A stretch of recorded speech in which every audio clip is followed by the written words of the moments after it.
What is up, everybody? Welcome to Geeks Around yet again for this Daredevil discussion that we already tried the first fucking time, but hang out so my computer didn't want to cooperate and the whole shit crashed and everything went to shit! We're gonna try this shit again. Live. Let's go ahead and get through intros. We're gonna start off with our community manager, Knuckles Goldberg. We're discussing, of course, the first 3 episodes of Daredevil, which are the only ones that you've seen. What did you think of these episodes so far? Like I said before, the pilot. I watched the pilot. I didn't like it when it first came out. About a week went by. Everyone was talking about how great the show is, and I didn't believe it. So I watched episodes 2 and 3, which is all I've watched so far since we're doing these in blocks. And now I'm starting to get into it. Now I liked the second episode, and I thought the third episode was even better. So.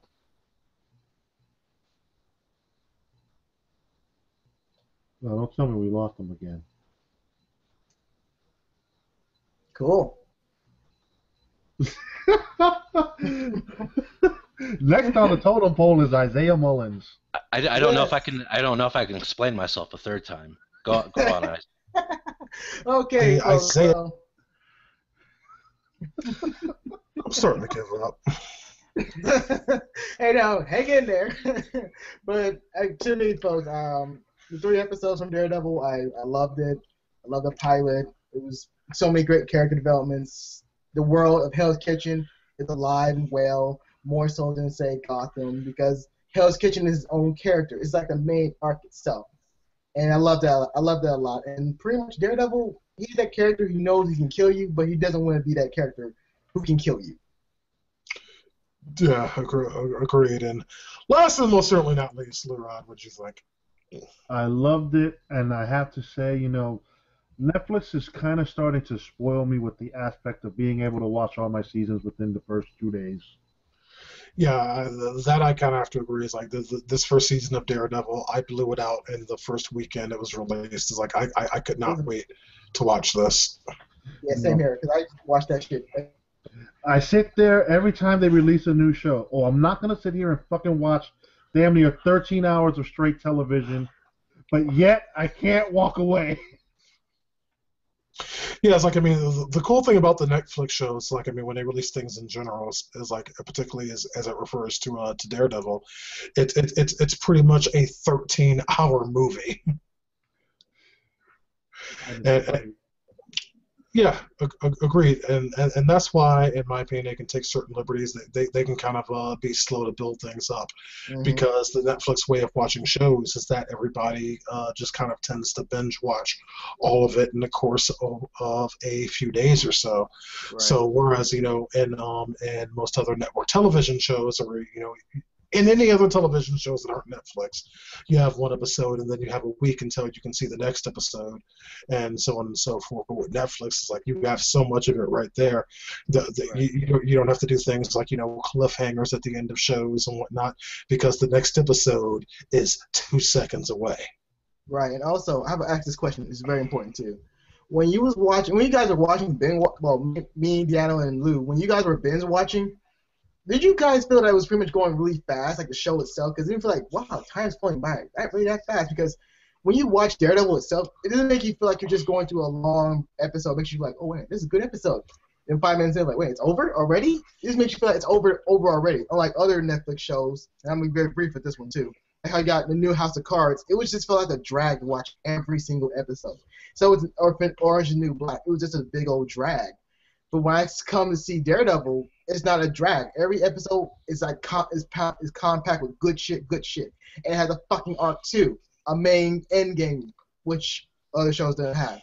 So did you guys feel that time was like flying by fast, or you just feel like it was just normal?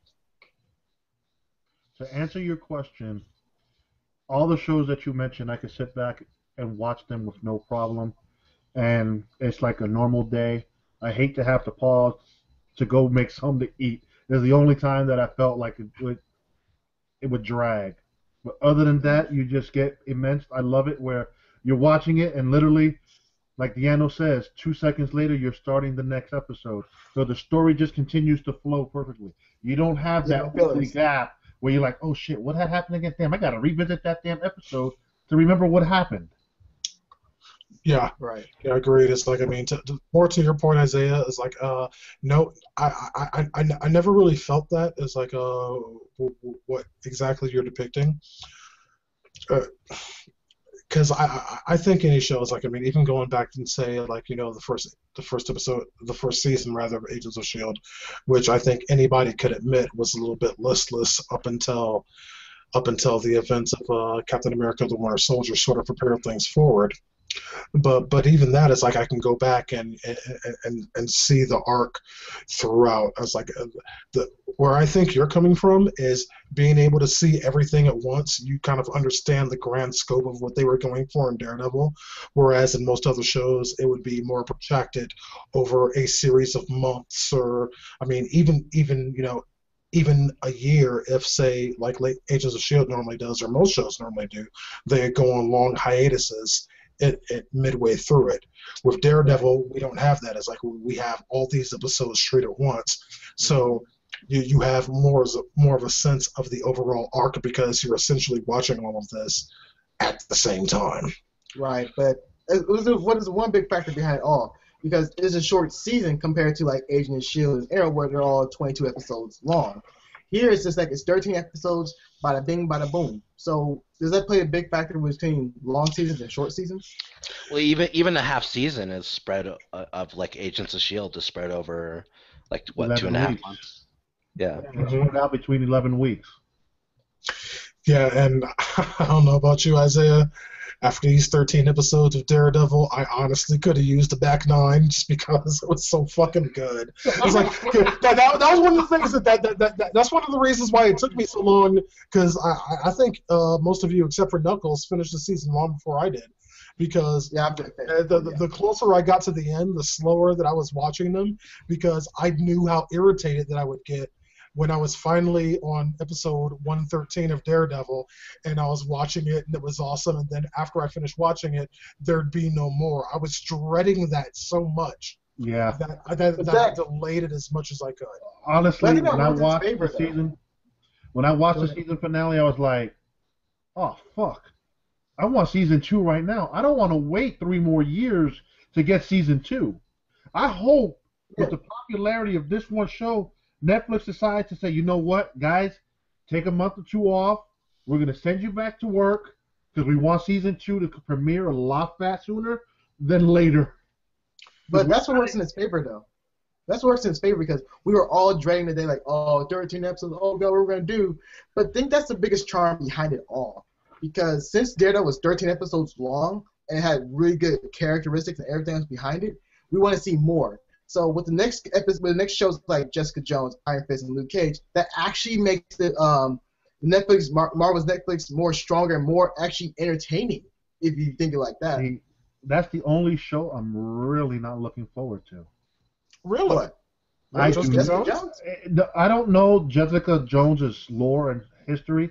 Oh, I'll give it a shot, but I do not like that actress. I did not like her in Breaking Bad, but I'll watch it to see if it can, because I want to keep the story going because we know it's all going to be tied together eventually. But it's going to be awesome. I just don't like her as an actress. Lerod, they're going to have Purple Man. They're going to have Purple Man. You have besmirched the good name of Kristen Ritter, and for that... because it's gonna have the Kilgrave, aka the Purple Man. It's gonna be so awesome, man. It's gonna be so fucking awesome. Yeah, it's like yeah, that's right. I Isaiah your ass. Normally that blocking out from the broadcast is something we specifically reserve for Isaiah when he's on some shit. But you besmirched the good name of Kristen Ritter. You motherfucker, you. People changed my perspective on how she does in this show. I think she's gonna do well. I really think she is. Remember, I get her in this show for 13 episodes. In Breaking Bad, I think we only got her for 3 or 4. And in those 4 episodes, she was just annoying. Well, for me, it's like, I mean, I know we're breaking from talking about Daredevil right quick, but it's like I feel this is something very important to get into. Kristen Ritter, at her core, is more of a comedian. She plays more of a comedic role of things that she had, like such as her role in Don't Trust the Bee in Apartment 23, which seriously, it's like, I mean, judge me all you want. If you guys, if anybody out there, like any of our viewers or any of you on the panel, have not watched Don't Trust the Bee in Apartment 23, watch it. It was really, really, really fucking good. And Then why did it get canceled so quick? why do most shows get canceled, man? It's like Right. lack of humor. It's like, I mean, if you're gonna use cancellation as a Hey, you metric, know I what? mean, But Firefly got canceled and that was excellent. I mean, And that was fucking stupid. Flash- Sarah Chronicles got canceled. Yeah, Sarah Connor Chronicles got canceled. That was awesome. And See, this is one thing I'm going to give AMC credit for. Off bat, they gave Better Call Saul 2 seasons, and they're giving this new Walking Dead spinoff 2 seasons. They're letting it build a core audience. Okay. And not just giving up on ratings. you're making No. unfair comparisons. Hey, Wait, forget Knuckles, go ahead. that. Forget that. They gave Turn a second season. Now, I loved that show. I like it, but no one's watching it. Thank God. 'Cause it's turning. And that's things you can get away with is like on cable TV versus network TV. Network TV cancels all sorts of things for all sorts of, in my opinion, stupid reasons. I mean, as far as like, I mean, you want to talk good shows that have been canceled, like I mentioned, Flash Forward. That was one of the most recent ones that pissed me off. But one that pissed me off even more than that was Almost Human, which is a fun show. And But I think what if you say anything bad about Almost Human, Isaiah, I will fucking come over there and I'll beat your ass. I will take the Matt Moore route, who is like of course our editor in chief couldn't be here for this discussion, but I will take his route. I will be on that plane right next to him, and I will come out there to the fucking East Coast, beat your ass. Go ahead, say something bad about Almost Human, motherfucker. Go ahead. No, I was gonna ask him to it. I wish you would. I was asking him to it. Not almost him, but what you was going through. Okay. Like the BBC, they had your ass beat. No, I was going to tell, the BBC had a great show called The Fades. It was really awesome. I loved it, and they canceled it over the most bullshit reasons, which was we had no room. Are you fucking serious? Give Doctor Who a break. Give it a break. Give me more Fades, damn it. But no, fuck them. Exactly. But getting back to the point that I was trying to make is like I have learned, it's like over the course of, just watching TVs and movies in general and being so immersed in the culture, that comedians in particular, because they have such a good grasp on human psychology, because you really do have to have a grasp on human psychology in order to make people laugh. And that is something that Kristen Ritter was able to make me do on Don't Trust the Bee in Apartment 23 on a regular basis. I have faith based on that she will be a very, very, very strong character. Yeah. On Jessica Jones. Because I've had doubts about comedians before. It's like, I mean, I remember because for those of you that have not been watching these discussion vidcasts for a long time, y'all might not know this, but The Shield is one of my favorite shows of all time. And I believe it was during the 4th or 5th season where the main antagonist was Anthony Anderson. And Anthony Anderson, up till that point, he had just done, silly comedic shit. And, it was not very serious at all. It's like I had real doubts about him being able to do a compelling villain. And I will be goddamned if he wasn't the scariest villain that show had ever seen. And I had a conversation with Anthony Anderson. It's like I was lucky enough, through our friends at Fox 11, I was lucky enough to have a conversation with him about what he drew on for that character. And I told him straight to his face that, based on his comedic history, he's like, I didn't think he could do this, and there's no doubt about that he hit it out of the park. But comedians, like, I mean, have so much to draw from that they can kind of handle even serious roles. And so all that's to say, I have faith in Kristen Ritter. Okay. I think I have good faith in Kristen Ritter because Marvel's behind this as well, and Marvel can cast really good, interesting, good people to actually fit the roles and actually get good writers. So, I have good faith in it. Yeah. But it's like bringing things back to Daredevil. I thought that these episodes were a strong opener, and one of the things I like the most is that although that we knew going into this that Kingpin would be the villain of this season, while the shadow of Wilson Fisk was all over all 3 of these episodes, we did not see him, not once, not yet. Yeah, I completely agree. But it's at this point we are 150 minutes into this season, and we have not even seen the main villain. I mean, even in the third episode, Well, they got his name at the very end of the third episode. Oh, and that was really cool. Yeah, exactly. And he was so terrified to even give that name that rather than face the repercussions of giving that name, he killed himself in probably one of the most brutal ways I've ever seen. Yeah, that was I saw that, and I was like, what the fuck? But that was really, he headbutted a steel spike. I mean, that was really good because that was really good because it tells you that William Fisk, aka the Kingpin, has so much power in Hell's Kitchen and the crime underworld that's not funny. Because if you say his name, you are fucked. Your family's fucked. Your friends are fucked. The people you actually said hello to, they're fucked too because they don't play around. This does not play around. Yeah, exactly, and it wasn't even just that that they don't speak his name to other people. It's like we saw is like this whole criminal cabal coming together and Wilson Fisk's representative being there as opposed to Wilson Fisk himself, and even amongst them, it's like even they're like you don't speak his name, right? That's just not done. Right. And again, he has so much control over a lot of things, not just the crime world, but also. There's going to be a spoiler, so I'm going to say that for later. But he has so much control in other parts of the Hell's Kitchens that you guys say to yourself like, "Damn, who can you trust in this motherfucker?" Because it was just so annoying. But in the other way, it was so great though because it was just so like you don't see that in most other TV shows where someone has so much power and you don't really see who's going to betray you until it's too late. So. That type of power and that type of illusion by writers itself is just so spot on. I was like, am I watching Breaking Bad now? Am I watching Breaking Bad? Are you watching? Is this Gus?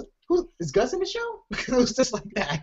Yeah, for real. It's like there were a lot of vibes of that, and I know we broke into this a little bit the first time we tried this discussion and everything went to shit, but I wanted to touch back on an important point we made the first time, and hoping that the same thing doesn't happen again, of course. I know what. Yeah, let's go ahead and do that because I really don't want to fucking do this shit a third time.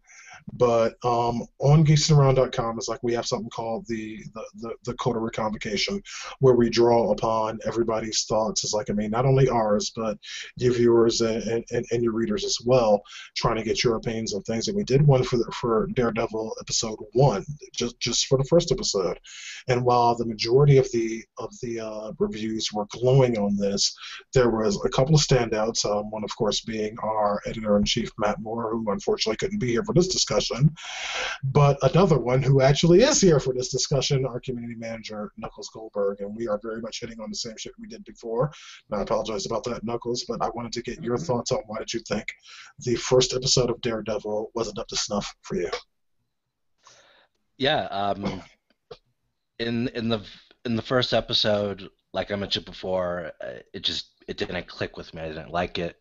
I thought the story arc was going to be weak. I was lukewarm on the character Matt Murdock, at least as far as episode 1 was concerned. I mean. But then episode 2 picked up, and then episode 3 was even better than that, and that's what really just changed my mind. Interesting. Yeah, it's very interesting.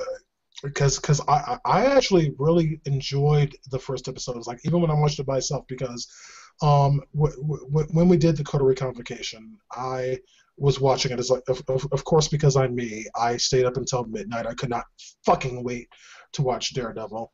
The second was available. I watched the first episode, and then I wrote my part of the GotR Convocation over a course of I think 11 minutes.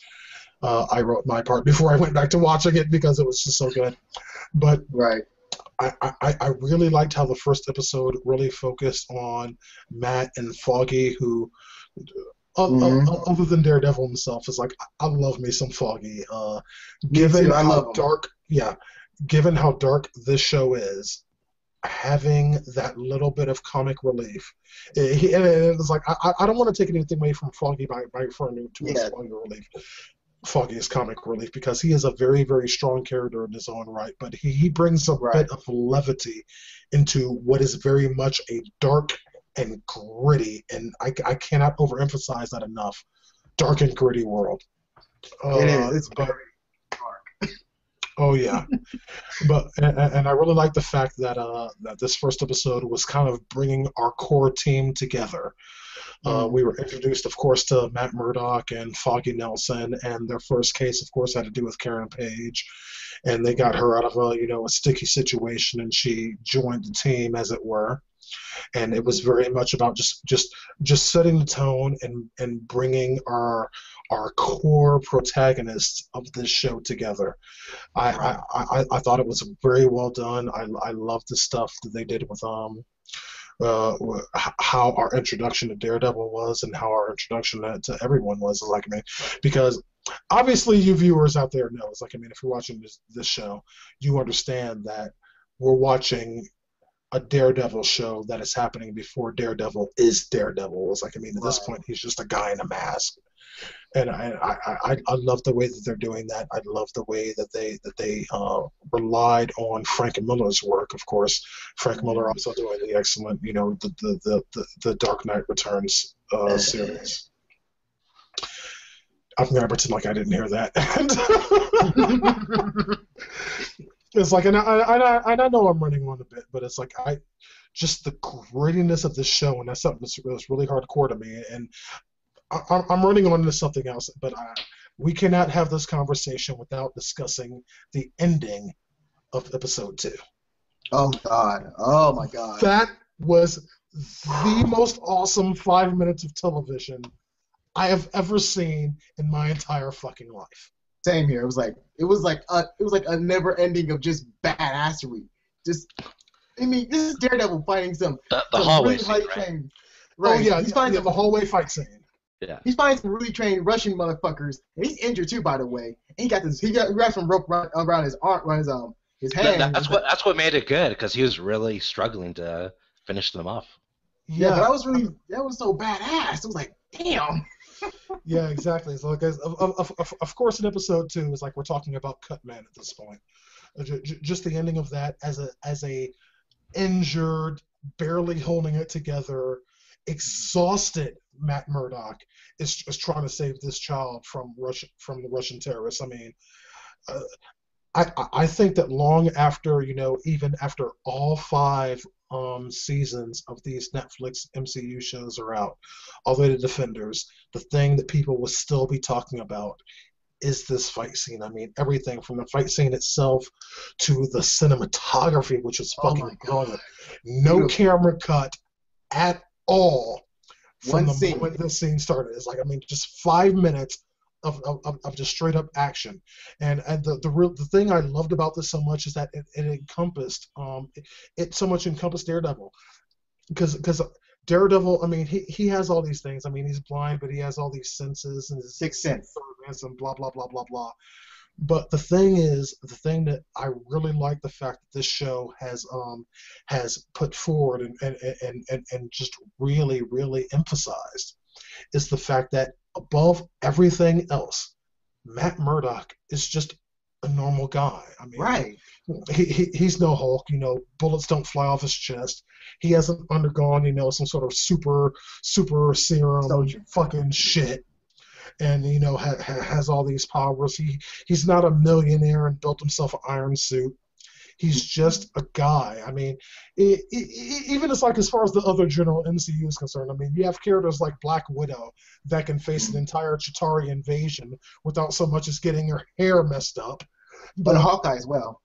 Yeah, and then you have people like Daredevil. Like, I mean, he's fighting these relatively benign, as far as the rest of the heroes in the MCU are concerned, benign villains, and he is just so messed up and exhausted.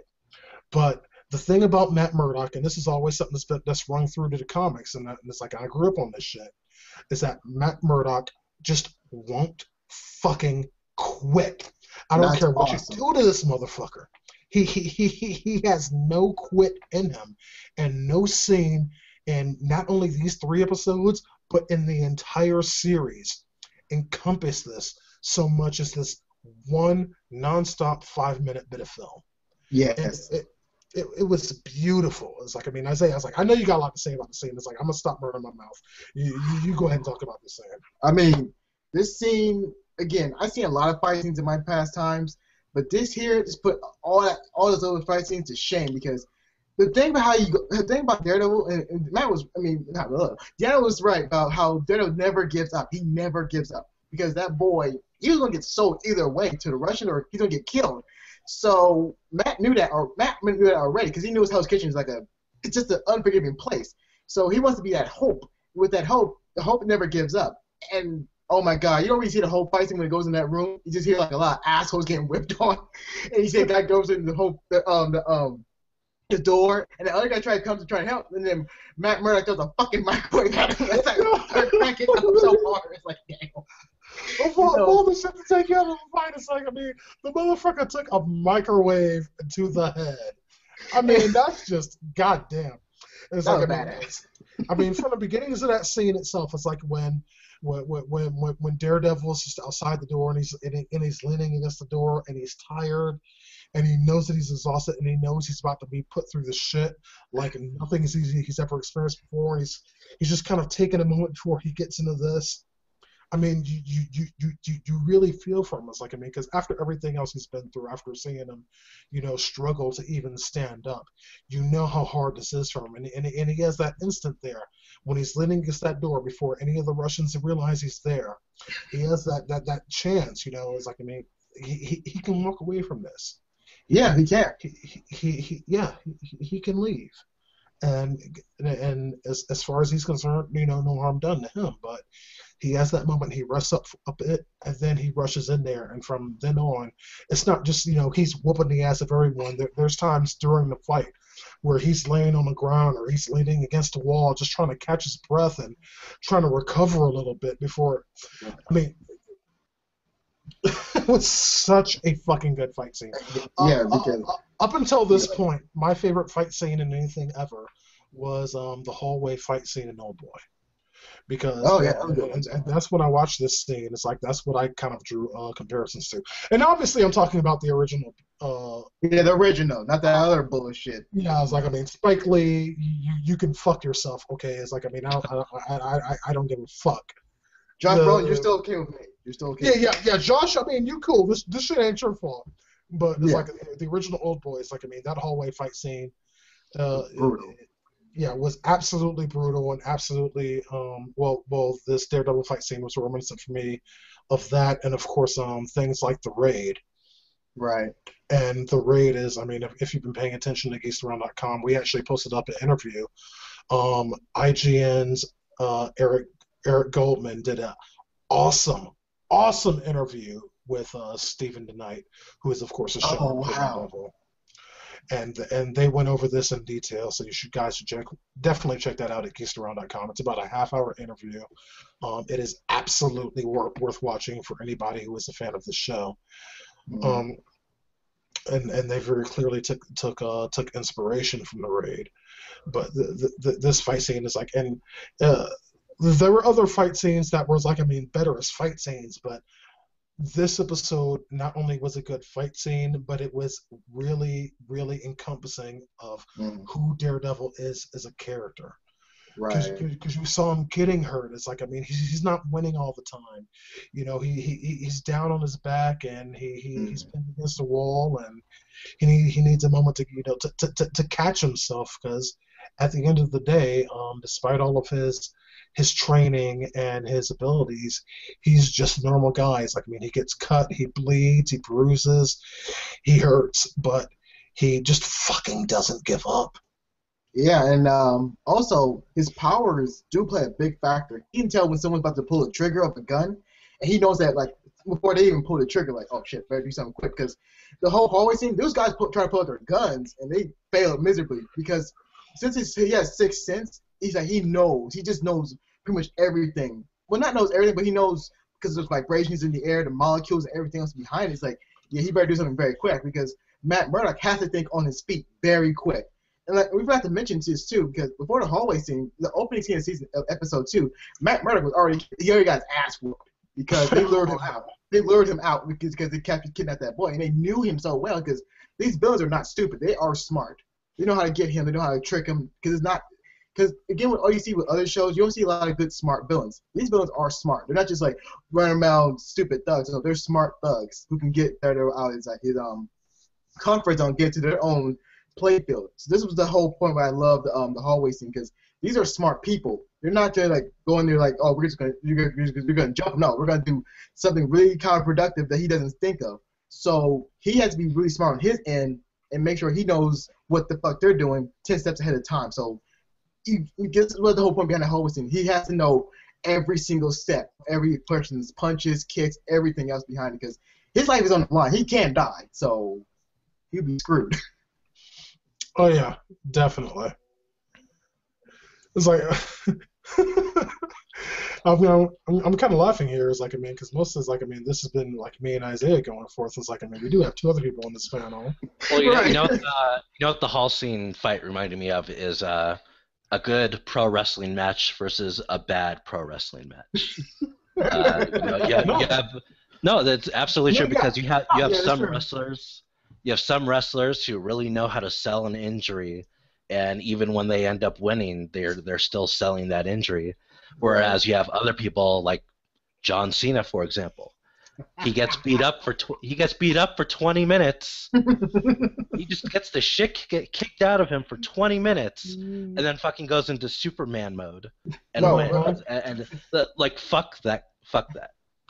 Oh, yeah, it's like, if I were to make a wrestling comparison here, it's like, wait, let me just say this. Like, if we're making a wrestling analogy, this match to me would be something like, say, the Bret Hart Stone Cold Steve Austin Iron Man match. Oh yeah. God, that's a good one. Oh man. Yeah. But to your little reference, John Cena learned from the best, Hulk Hogan. Oh God. Exactly. One of the worst. Actual. The worst. He's an awful businessman too. He's awful. Yeah. Yeah. It's like, I mean, Hulk Hogan is obviously an icon of the industry, and not taking anything away from that. But he is also probably one of the worst wrestlers to ever step foot in squared circle. It's like Superman versus Batman. Superman, he gets exposed to kryptonite, and then it gets whooshed away, and then he goes into Superman mode. Whereas Batman is struggling the entire time to defeat someone. Right. Yeah. And the one thing about Daredevil as well is that in both 3 episodes, Daredevil has been breaking bones left and right of all these villains. Like, damn. Oh, it was like, dude, you could kill him. He's like, I don't give a fuck. He's a flesh wound. Fuck that nigga. Basically. Both 3 episodes. You do understand that both is a reference to 2, correct? Yeah, I know. Right then. So now that we've established that Isaiah cannot count, which... I don't give a fuck. It's a great episode. I don't give a damn. Yeah, both of them. Yeah. Yeah, both of them. The one who broke the main bones was the bowling alley guy. Oh my God. Oh yeah, John Healy. Well, that's that scrappy little ginger. Yeah. I thought he was gonna be Bullseye, but I did some research. Like, no, he's not Bullseye. So that kind of made me a little bit disappointed.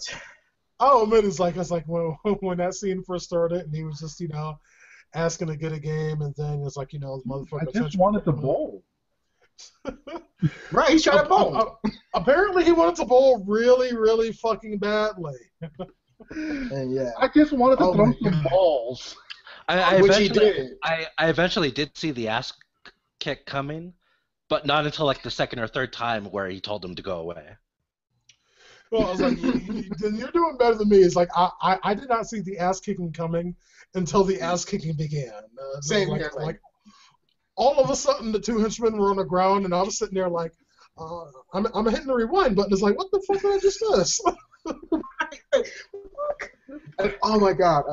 We forgot to mention. A persistent ginger. He just wanted to throw the balls. But like in the first 3 episodes of Daredevil, there was boatloads of Easter eggs and just a lot of hints. Like Stiltman. I know we don't want to talk about that guy, but he was in this episode. Well, his real name persona was in it, the black guy. So yeah, he's gonna be Stiltman. That was Stiltman? Yes, I looked it up. That was Stiltman. Wow, I didn't catch that. Yeah, there's Stiltman's legs in that one guy's shop. I can't tell you who that guy is, but Yeah, you we're know what I getting into mean. it way later. Yeah, so there's Stiltman. Yeah, and that's another thing I loved about the show in general. It's like there were tons of Easter eggs dropped for those that have been fans of the Daredevil comics for a long time. If you knew what to listen for and you knew what to look for, yeah, there was a lot of good stuff to love. They were very aggressive actually about dropping as many Easter eggs as they could. There were so many. It's like the first time I was watching the show, I caught what I thought was a lot of them, and then I read articles from people who actually analyzed every episode and realized that I caught a fraction of them. Right. because there were honestly that many, and that's kind of the burden of being, because again, this is the first of the Netflix MCU shows, and a lot of that burden is you have to kind of set up for everything. Right. So you're dropping shades of a little bit of this and a little bit of that. I mean, even we saw I don't think it's happened in these first 3 episodes, but we'll get into it into later discussion vidcasts. But there have been drops to a fairly significant Iron Fist villain in this show. Oh my God! It's just so many things having to be set up just to acknowledge the expanded universe.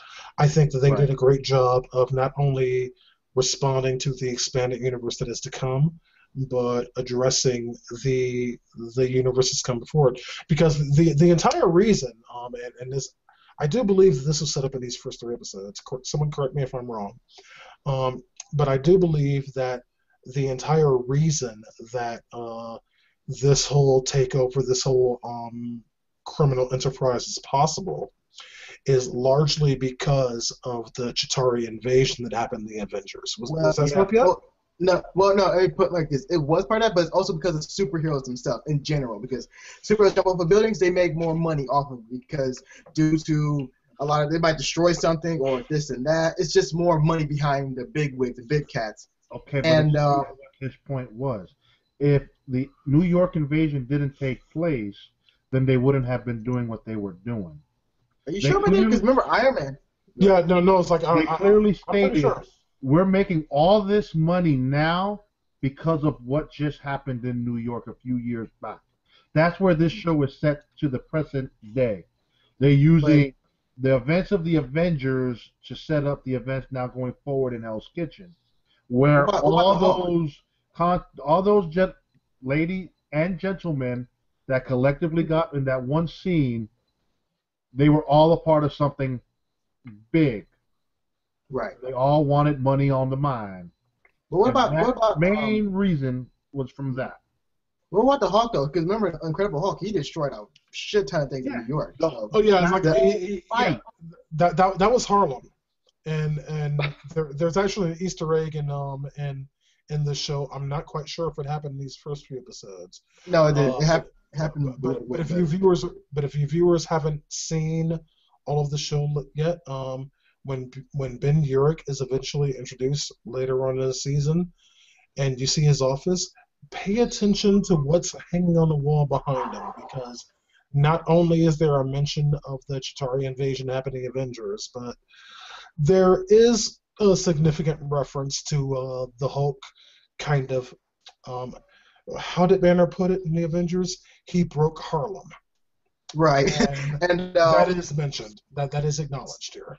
And speaking of the Hulk, really quickly, we had a Hulk villain too in the first 2 episodes. I didn't see that. I didn't really see it until I was like, wait a minute, that name sounds familiar. Krill. Matt Murdock's father, he was facing that one guy. I forgot his full name. Yeah, Crusher Krill, the Absorber Man. And that was cool. And that's just not a Hulk villain. It's like, I mean, we've actually seen the Absorbing Man. It's like, I mean, this is the same person that we've seen Melinda May face off against in Agents of S.H.I.E.L.D. That is the same Crusher Krill that boxed against in what happened to be a losing effort against Matt Murdock's father Jack. It was cool too.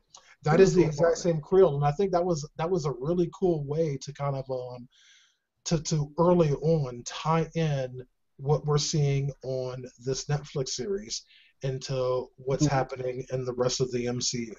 The one thing I really loved was they kept his blind origin short and sweet. Mm-hmm. They made it really short, sweet. They didn't spend a whole episode on how he became blind. No, they did it within the first 10 minutes of the damn episode. Boom. Now we're pushing forward. Let's go.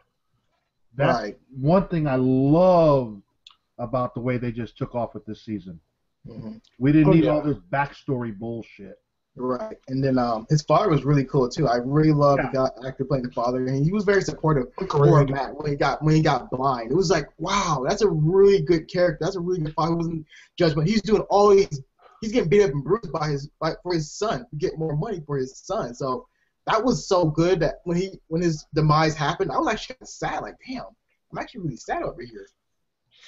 Oh yeah, I completely agree. I really love Jack Murdoch's character, and I like the actor so much in that role. I honestly think it's a shame that, I mean, obviously because his character is dead, that we're not going to see too much of him in seasons or things to come. But and even the kid is like, I don't know his name, so I apologize. But the kid who played the young Matt Murdock, I thought was so fucking good.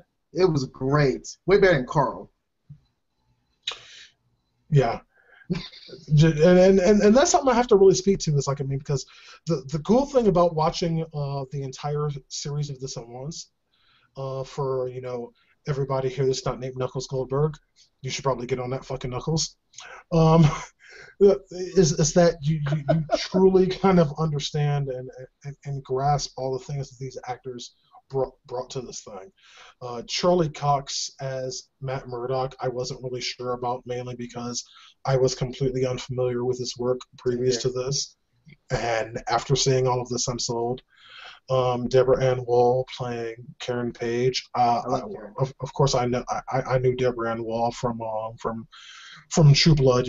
Back. Y'all remember those few episodes when True Blood was actually a good show? There was at least 3 episodes where it was okay, and then it fucking sucked ass. Never watched it. I watched it. I liked it, but I could see why.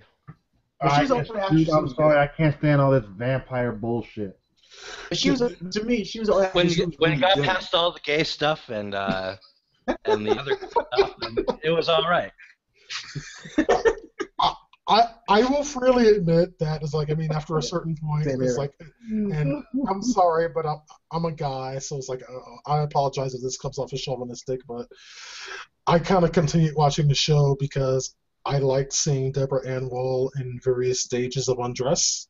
Yeah, same here. And I was kind of hoping to see more of that. And I felt particularly bad about that because, again, through some of our friends at Fox LA, I actually had a chance to talk to Deborah Ann Wall, so that was kind of awkward. And but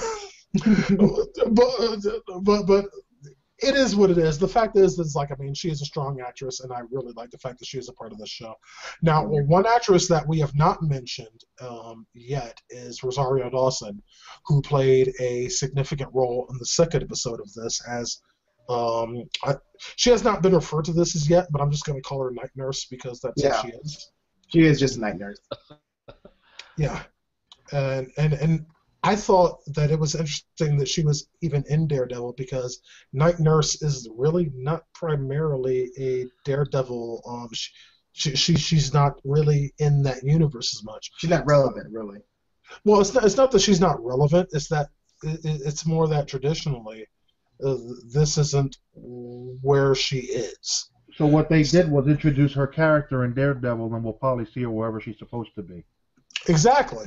I think that her character is going to be the thing that in a lot of ways ties the Netflix MCU together in a lot of ways because, like, I mean, we those of us here on the panels, like, we've had this conversation privately, but out of all of the characters in the Netflix MCU, Daredevil is kind of the outcast because Jessica Jones and Luke Cage know each other well. I mean, They know each other very well, if you know what I mean. Boyfriend and girlfriend. Yeah, they got a child. Yeah, and of course Luke Cage and Iron Fist work together as heroes for hire. Yeah, So these are characters. I mean, the three of them have some association with each other, but Daredevil really isn't with them. So it's like that's why I'm particularly looking forward to Defenders because I want to see how all of these four characters come together. I mean, the other three, I get how they come together because they have a common bond. A common bond rather in Luke Cage. Right, because he's a leader. He's a real leader. Yeah. But I don't know. I kind of wish she had a few more scenes than what she did get because I really liked her character.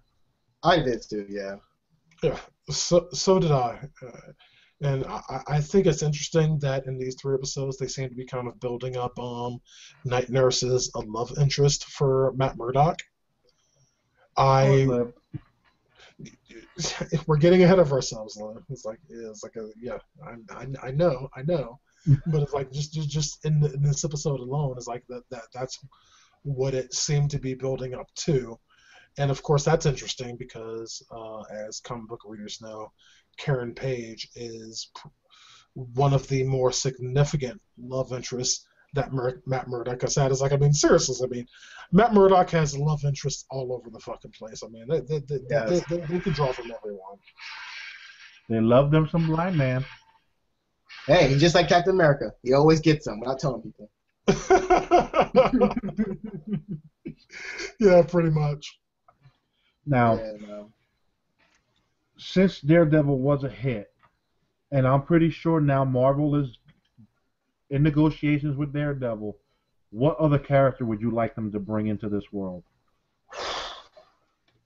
Wait a second. It's like, are we talking about this world? Because for me, even though these universes are linked together, it's like, I mean, between the Netflix shows and everything else, I see a firm separation in this because, you have on one side Agents of S.H.I.E.L.D. and Peggy Carter and all the movies and such that are family friendly and nice. Yeah, you got the family side.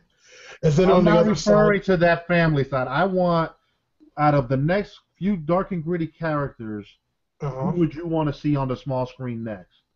Okay, so before I answer that question, it's like, let me just say the way that I see the separation. I see Marvel, and then I see Marvel Knights.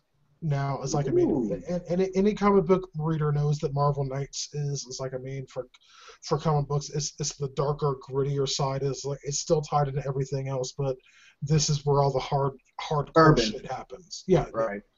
Yeah, and Daredevil and such are on that side. Now, if we're going to Marvel Knights, and these Netflix shows, Punisher and Blade. Oh, we need Moon Knight too. We need Moon Knight. Yeah. Oh yeah, Moon Knight. Fuck yes. Fuck yes. Oh yes. Even Ghost Rider. Give me Ghost Rider too. Give me all that good shit because they do fight that supernatural shit. You know what? I don't know if you guys will agree with this or not, but after two unsuccessful movie franchises, I think Spider-Man would do a lot better on the small screen than the big screen. You know what? That was brought up in a podcast that I've watched, and one guy said the same thing. Yeah, he would rather see Spider-Man on the small screen because you could tell better stories that way. I don't want to say unsuccessful since they made like billions of dollars, but I didn't like them, and I think I would like that in a TV form because I really liked the animated show from the '90s. That was a great show. But the movies to me couldn't have sucked anymore. Well, to be fair, like in my case, if the entire MCU could take place on Netflix and be dark and gritty like this, I'd kind of be okay with that. But for a character, it's like coming at it from a business perspective, and I understand where Marvel's coming from. They'd kind of have to do this on the movie side. Overall, I agree with you. I think that in general, TV is a better place to tell these stories than movies because, if not for any other reason, that you have more time to tell these stories. I mean, it's like you're locked into a movie. It's like, I mean, upcoming we have Avengers: Age of Ultron coming out, and that's going to take place over what 2.5 hours. I mean, come on, it's like in the Yeah, comic books, but it's something that would they're easily go but, 15 but that's not just one movie though. That's a movie that's like on welfare between a bunch of other little movies and the TV show Marvel Agents of Shield. Yeah, That's but true. Marvel's Agents of Shield isn't going to touch on. I mean, of course it's going to touch on Age of Ultron, but it's not going to carry on that same story.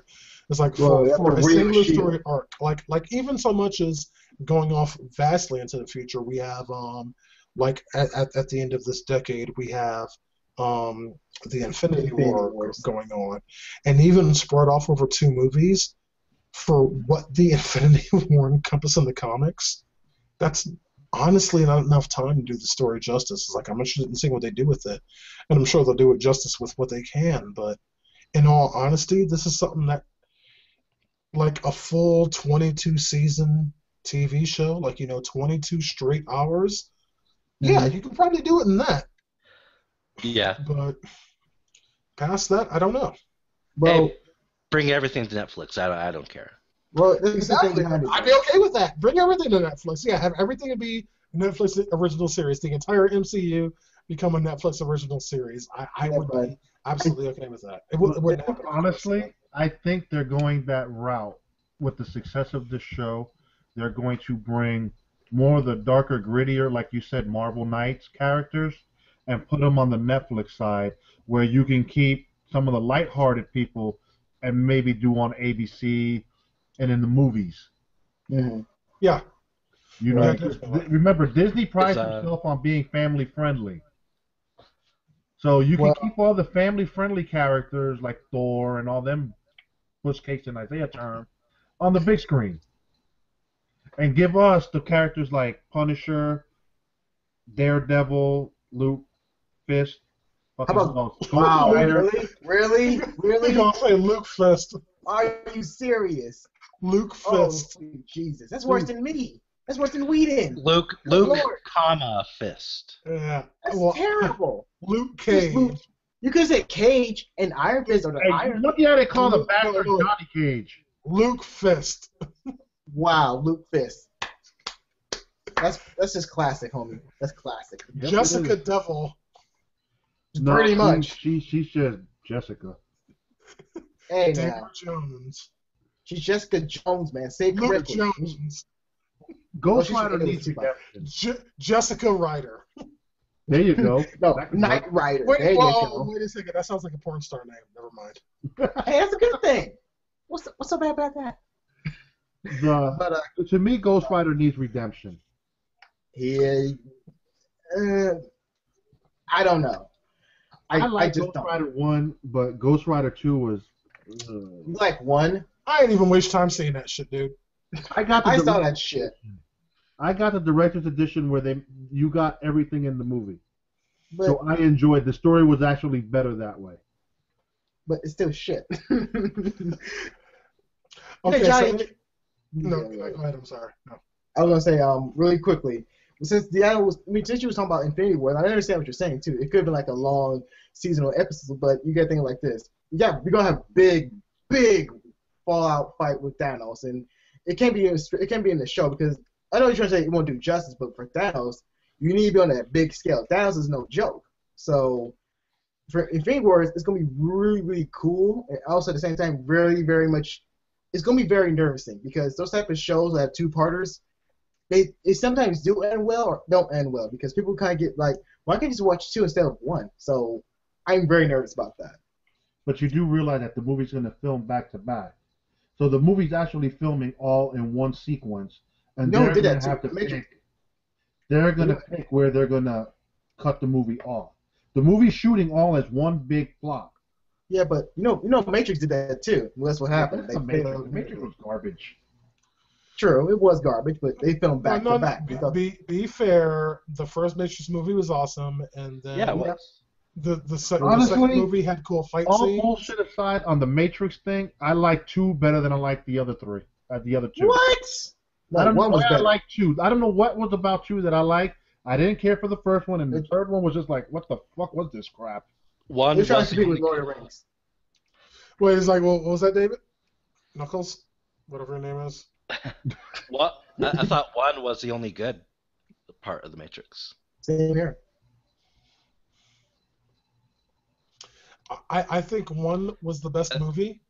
I think 2 had the best fight scenes. Yeah, but 3 was just shit. Sure, but Oh, fight scenes don't really make a plot line. I mean, the plot was pretty terrible in 2. And plot was Lou, terrible. I'm sorry, Lou, but I mean that's a pretty common consensus. Yeah. They tried to compete with Lord of the Rings, and it failed.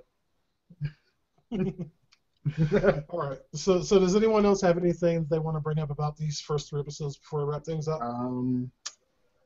Man, I can't say this one because it's not in 3 episodes. Damn. It's just, damn it. I'll just keep it to myself. Damn. Yeah, I mean, obviously you can't do wild speculation, so. Well, I can, but I don't really have anything. Well, okay, well that works out then. Okay, so we're going to go ahead and wrap things up for this episode of the Daredevil Discussion Vidcasts. We have a lot more to discuss in the next 3 episodes. Of course, we have finally Wilson Fisk's appearance, and Geeks Around will be with you every single step of the way at youtube.com/geeksaround. If you have anything for us, you can always email us at geeksaround@gmail.com or go ahead and give us a call at 801-609-GOTR. Again, that is 801-609-4687. As always, of course, we invite you and implore you to join the Geeks Around community. You will find a link for that down in the description for this video, right underneath that like button. Until next time, my name is DeAno Jackson. This has been the Geeks Around discussion for Daredevil, and we will see you next week, and we'll discuss the next 3 episodes, and we're going to have a lot of fun. We will see you then. Bye-bye.